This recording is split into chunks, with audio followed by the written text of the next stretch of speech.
Anybody try to go after Susan, I don't think you need to worry about Jesse. I think the sisters are going to be in line first. Before Jesse is a factor.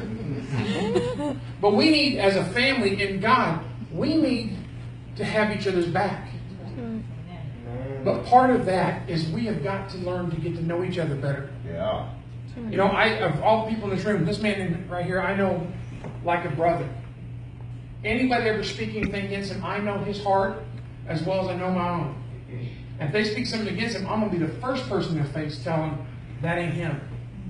But we need to know each of us that way. Right. We all need to know each other that way. Amen. How many of you guys have ever been in construction? I've seen how if they have existing concrete, and they're going to, somebody's got a pad, back patio or whatever, and they're going to add to it. You ever seen how they do that? I used to work in concrete. They don't just start pouring the concrete for this other foundation.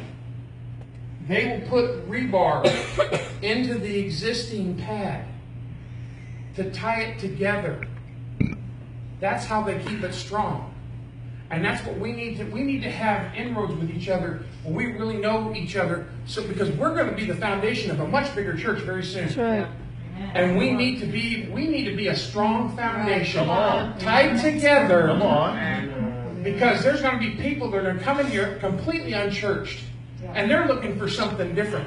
They've seen these churches with the backbiters and the stabbers, and we've all been victims. Everyone in this room has probably been hurt by somebody in the church at some time. But we need to show them something different. Yes. But we're not going to do that unless we get tight. Right. Unless we get connected. And that's going to take time. And we're going to have to spend time with each other. We can't just do it here at the doors of the church. Right. I want to read Acts 2, 42 through 46. I got my electronic Bible here because it's a lot quicker. This is an example of why the early church was so successful. And this is an example we need to look at. And it says, and they continued. Yes. Steadfastly in the apostles' doctrine and fellowship. And in the breaking of bread and in prayers. They were sharing everything. They were sharing their time, their meals, their time in prayer. They were doing it together. And it says, and fear came upon every soul, and many wonders and signs were done by the apostles. And they all believed together and had all things in common. That's where we need to be, because I'm telling you right now, when we get to this new building over here, and I can say this because I've seen it before, the enemy's not, we've already seen the attacks he's been doing to this building. Come on. It's going to get worse over there because we're going to have people, the devil's going to send in people, and we've had it here when this church started.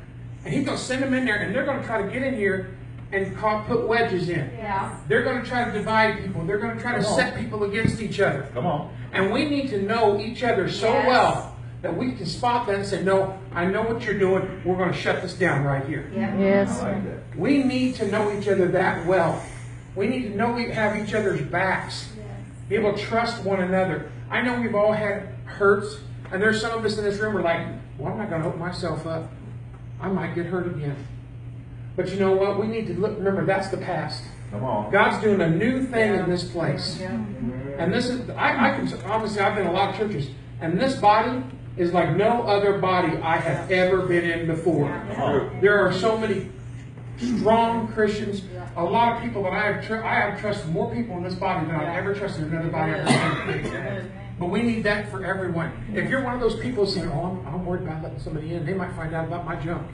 You know, we all got junk, so who cares? And you know what? Maybe you're fighting some junk, and you might talk to somebody that you've never talked to before and find out, guess what? They beat it, and they can help you beat yours too. Yeah, come on. But you're not going to find that out if you don't step out and say, hey, I don't know you very well.